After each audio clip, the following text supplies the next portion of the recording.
Hey YouTube, Joeboy here. So, One Piece chapter 1076 is out. If you guys haven't checked out that chapter yet, I suggest that you do so because I will be spoiling you. Now that you have, let's begin. Do we admit defeat on this channel when things are looking bleak, when things are looking down? Do we give up? Sometimes, yeah. Is this one of those times? Maybe.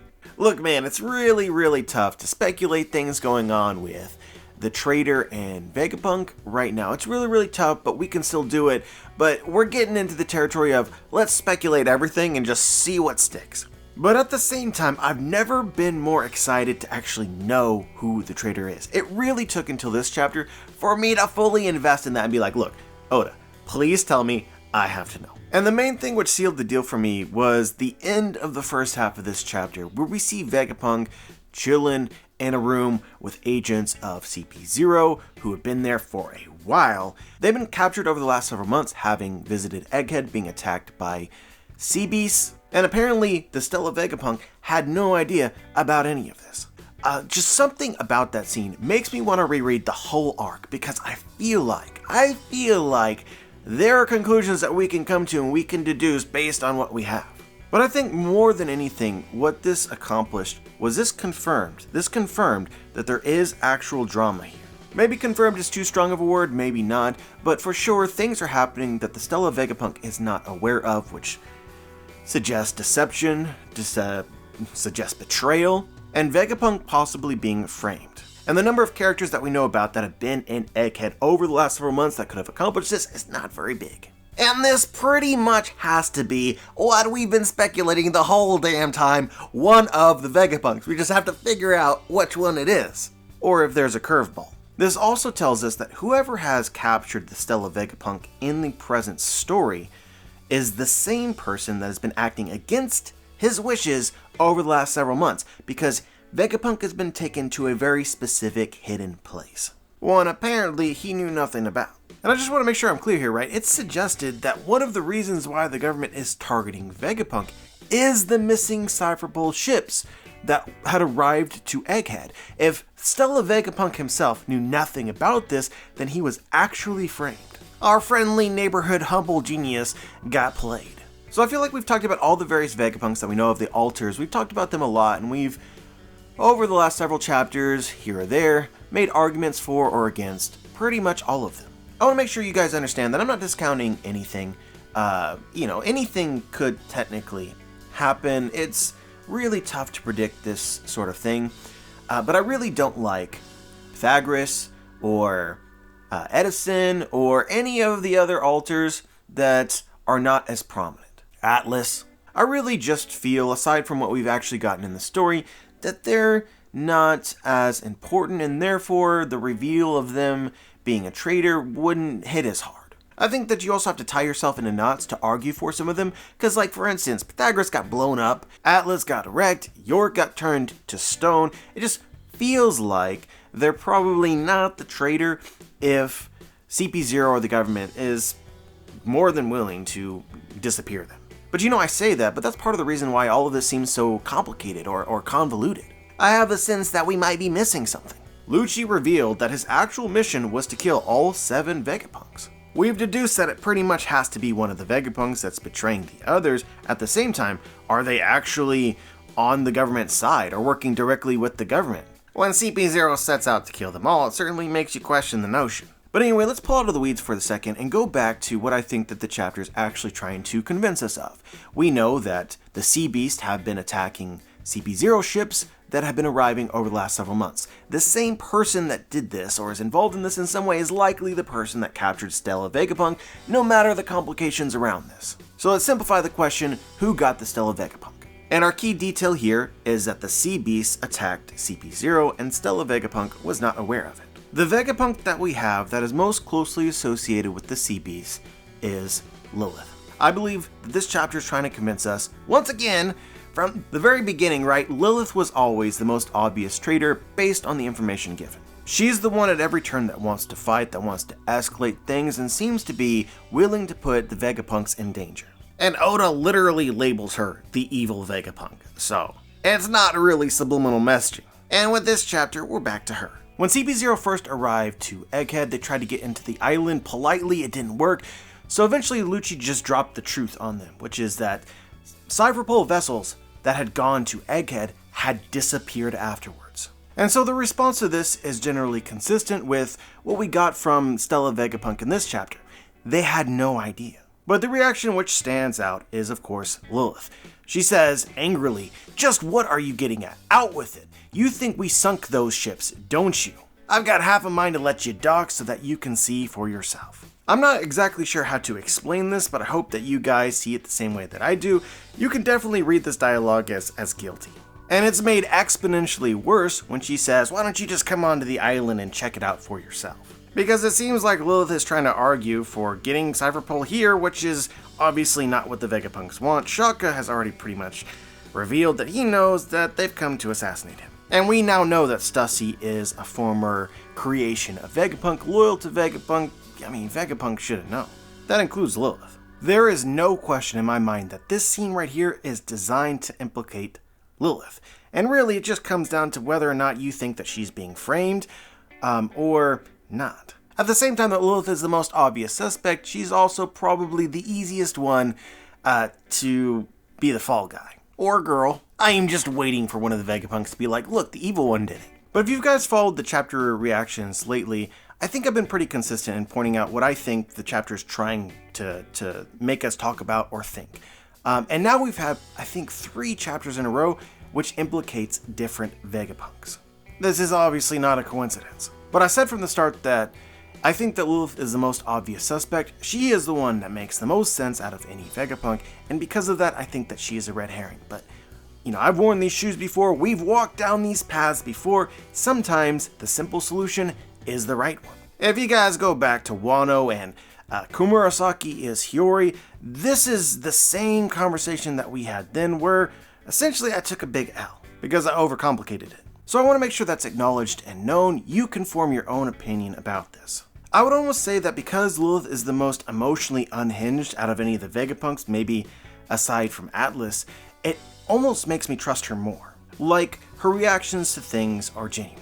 But in this regard, I'm probably massively biased. So this has been established, we've talked about this already. Who do I think it is? Well, I think that it's Shaka. After this chapter, I really don't know. It's getting harder and harder every week to accuse Shaka, just straight up.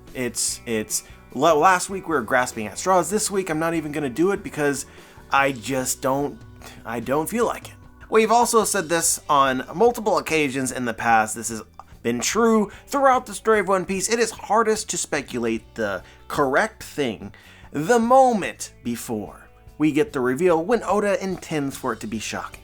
You guys thought I was joking, that we're literally just gonna speculate everything pretty much and just see what sticks. If you take anything from this review, take away that JB does not know. But a community theory that I've seen in my comment section as well as on Twitter that has really grown on me over the last couple weeks is there might be an 8th Vegapunk, and that Punk Records could potentially be your traitor. Some people are calling this the Terminator theory, and I just think that it's really cool. It's smart, so I'm gonna throw it out there. I think that we know that the Vegapunk altars, Vegapunk created them. They're not real clones, but they all are robots that possess a portion of Vegapunk's brain. Vegapunk himself said that if you put all the altars together, then you would have the real him. Personality-wise, I presume. So I'm literally imagining like each one has like a section of his brain, and that's what creates the differences in personality. But you start to say this out loud, and you realize Punk Records is also a portion of Vegapunk's brain, probably the largest portion of Vegapunk's brain. So it makes Punk Records, in essence, an alter. We're just led to believe that it doesn't have a personality. But Vegapunk possesses the brain fruit. His brain grows, and would it surprise you if Punk Records already had or developed a personality? Some sort of unique form of expression. But anyway, let's cut to the chase. This is the thing which convinces me more than anything else, aside from the theory itself being cool. We know that the shields which protected the dome went down. And at the time that happened, Shaka tells us that there's no life forms present in the control room. They don't understand how the shields went down. Well, Punk Records is probably connected to literally every technological thing that's on the island, either directly with cords or through power supplies, or indirectly with brainwaves. So that line about no life forms being present in the control room when the shields went down, that becomes kind of a smoking gun to me, where this theory, when you throw it out in the ether, gets really interesting. The other thing that we know is that the Stella Vegapunk, who we can presume is very honest, said, "We saw all of those CP0 ships leave the island. They should also know where all the altars are at the time." If you remember, as Lilith attacks the Straw Hats at the very beginning of this arc, Shaka is not there, but is keenly aware of what Lilith is doing. The Vegapunks are actually connected, and together they all sync their experiences back into Punk Records. So if any Vegapunk actually does anything, when they sync with Punk Records, all of the other Vegapunks would know.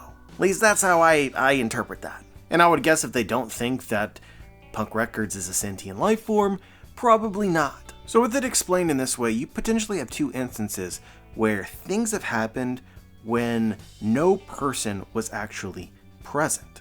Punk Records then becomes the mastermind from afar. Possibly the version of Vegapunk and all of his intelligence that possesses no emotion. The true evil alter that only makes cold, calculated decisions.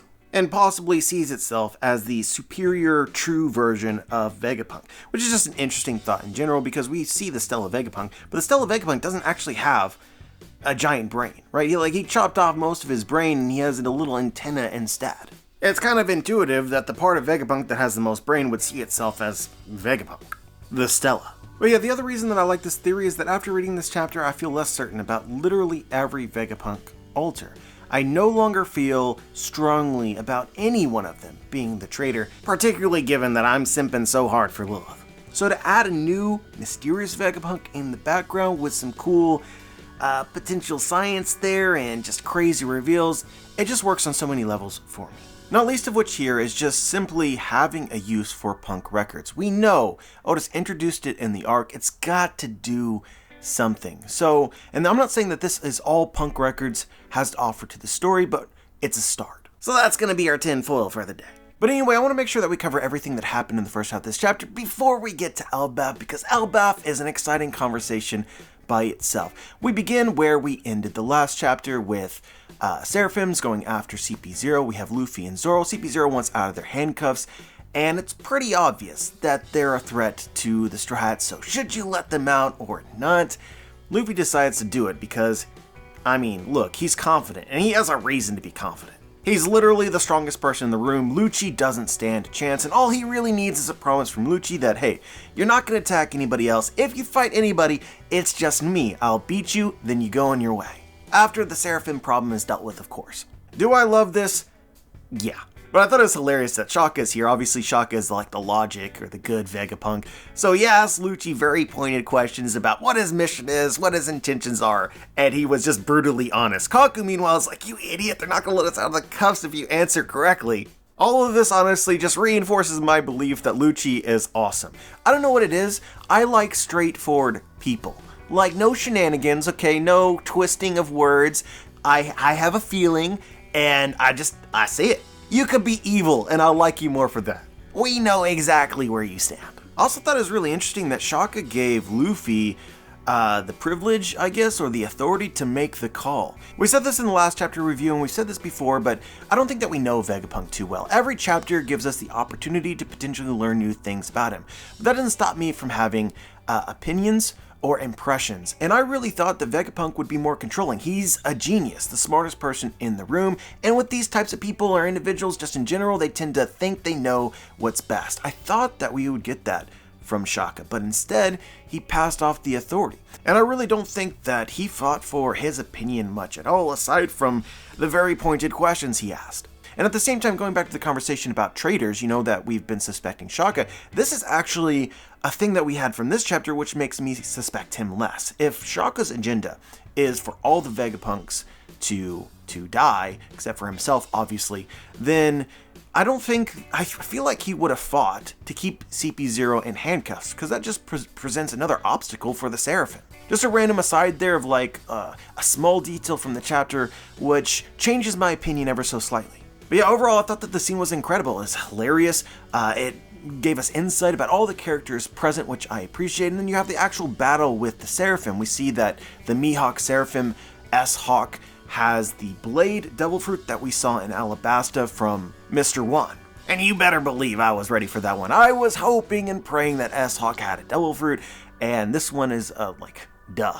I said in the last chapter review that I didn't know how excited I am to continue the battle with the Seraphim, and for me, this chapter was paced beautifully based on my interest. I want conversation, I want these reveals, and that was the majority of the chapter was, with just some battle thrown in there to whet your appetite, and I felt that way.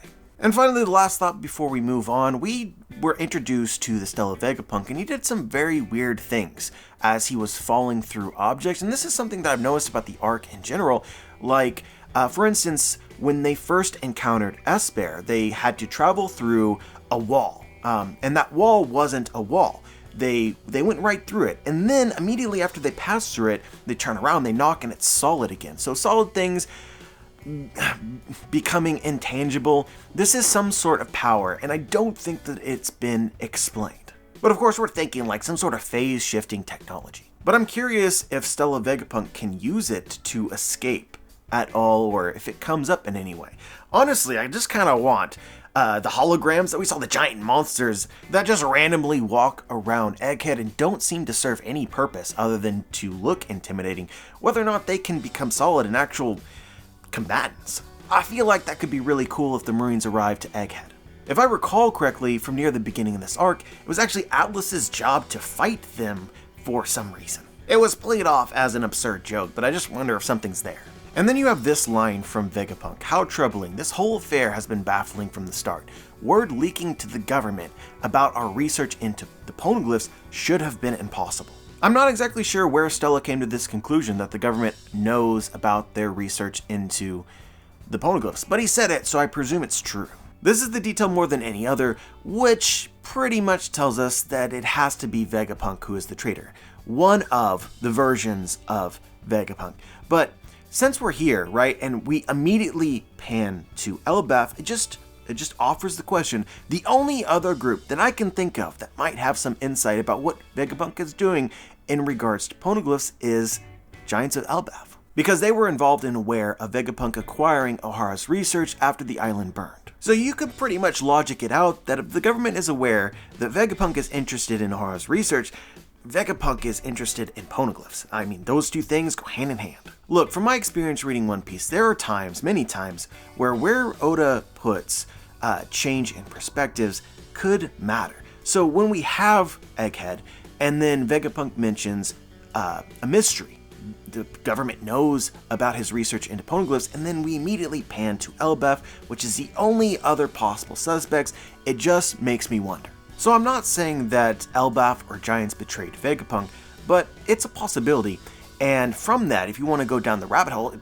could potentially change everything that we might predict about Elbaf itself and how the Giants might interact with the Straw Hats, which is pretty cool. But yeah, if you're still confused about why I'm mentioning this, essentially the speculation is that Loki perhaps has an alliance with the government, and that'll come up when we get to Elbaf. And this feels like a pretty good segue, because we go to Elbaf itself, and we find Shanks. Shanks being an Elbaf pretty much confirms that Elbaf possesses an important poneglyph that you need in order to find Laugh-Tale. That's what Shanks said that he's gonna do. He's gonna go find Laugh-Tale. So yeah, tracking Shanks' movement right now is probably a good idea. They seem to already have been there for a while, and whatever was there, he got, and they're pretty much ready to leave. The only thing left to do is, I guess, fight the dude who's trying to kill you, Captain Kidd. It turns out when Kidd attacked Shanks before, or attempted to attack Shanks before, lost his arm, he never actually reached the guy. Apparently, Shanks classifies a battle with the Kidd pirates as a potential war, so I'm just gonna call this a Kidd feat. So it's finally time for Shanks to acknowledge him, which is low-key kind of hype, even if you don't expect Kidd to actually defeat Shanks. And it's overall just really interesting about the state of the supernova, just because at the very beginning of Egghead, Law was fighting against Blackbeard, now Kidd against Shanks. Oda is doing something. And I'm going to be quite honest here, as much as I want to dismiss Kidd's chances against Shanks, no, I don't think that he's going to beat Shanks, but Kidd and Law did actually defeat Big Mom. And Big Mom is also a Yonko. Obviously, it was a 2 versus 1, so it's a little bit different situation. But my expectations going into this is that this battle might actually be entertaining. And I truly think that Kid is going to represent. Now, is he going to win? No, I don't think so. I really hope not, at least. So where do we go from here? I mean, does Shanks just beat him and then leave him there? I mean, it seems entirely possible. But we thought with Blackbeard that Blackbeard might recruit Law. Because of Law's Devil Fruit, I think Law has uses in general. With Kid, I mean, if these 2 battles taking place simultaneously, it'd be fitting if Kid joined Shanks, and I would be 1,000,000% for that. At least I like the thought of Kid on Shanks' crew. You know, I just want to throw this out there. There have been people that have been speculating for years that Captain Kidd, Eustace Kidd, might be Shanks' child. Perhaps you could call him Shanks' kid. I don't actually believe this, but now that we know that Kid didn't actually fight Shanks before, this might be his first time to meet the dude face to face. Things could be said, just saying. But yeah, one of the things that people point to in regards to this theory is Eustace Kidd has a scar over his left eye and he is missing an arm, which is very Shanks-like. But yeah, I do like the thought of Kid joining Shanks. It's just something that's cool to me. It does absolutely undermine the Luffy-Kid rivalry. You know, or seeing Kid as a supernova that might compete with Luffy. I think at that point, if that happens, it's done. But I feel like the story's been turning in that direction for a while anyway, so I've pretty much already moved past it. I just don't know where Oda's going to fit it into the story. But you might be wondering, like, what's the point of Kid joining Shanks, aside from the fact that it's just cool? And I think it could be Oda attempting to hype up Shanks even more than he has currently. Kid was in Wano. In Kaido's territory captured for a very long time, and he never broke. He never gave up. He never stopped fighting. And so for Shanks to accomplish what Kaido could not, you start to put Shanks on a higher tier than Kaido. I think that we're already starting to get the impression from Shanks, you know, whatever his hockey feat was or whatever he did at the end of Wano, that Shanks might have been stronger than Kaido. And the only reason that he never defeated Kaido is because he didn't want to. Remember, back in Marineford, before Shanks arrived, he dealt with Kaido, prevented Kaido from involving himself in that battle at all. I think that where we stand right now, seems like Shanks just beat him. And Oda's been holding that card for years. Let's just be honest for a second. It doesn't appear as if Shanks was that interested in finding Laugh-Tale for years. Suddenly he's like, alright, let's go do it. And then in the matter of months, it's just happening. That is crazy. And as we get further into the story, things like these, it's a form of power scaling.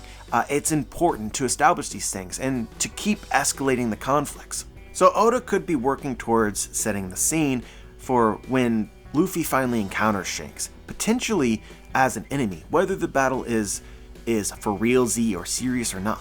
Likewise, this could also work to Blackbeard's benefit at some point as well. But anyway, right now the hype for Elbaf is incredible. Egghead has extended a little bit longer than we thought, and we still have some more chapters. But Elbaf is next. We know that. Seeing Dory and Brogy again, I think the last time that we saw them, they were still fighting in Little Garden, so something happened. You know, I don't think somebody actually won the battle, but I'm curious as to what exactly happened to get them back to Elbaf fighting with Shanks, but seeing them again felt so good. I would not be disappointed if, kind of like the Blackbeard Law fight, the next chapter was a lot of just a continuation of Shanks and Kid. We also get a narrator box regarding Elbaf, and they call it the war-torn island of Elbaf, which I think confirms a long-held theory of mine, as well as many other people, that Treasure Tree Adam is the object that we see in the background of most Elbaf panels. If you guys remember back when we first learned about Treasure Tree Adam, which is, you know, there's been a million theories about the trees of One Piece, so I'm sure most people here have heard or are familiar with them, and it's been very highlighted and talked about a lot. But when we first heard about Treasure Tree Adam, it's described as a tree that exists in a place that is constantly at war. So yeah, that narrator box is basically a straight up confirmation, and no one's surprised anyway because there's clearly a big ass tree on Elbaf. Treasure Tree Adam, we gotta visit it at some point in time, come on man. Anyway guys, absolutely loved this chapter. It was great from beginning to end.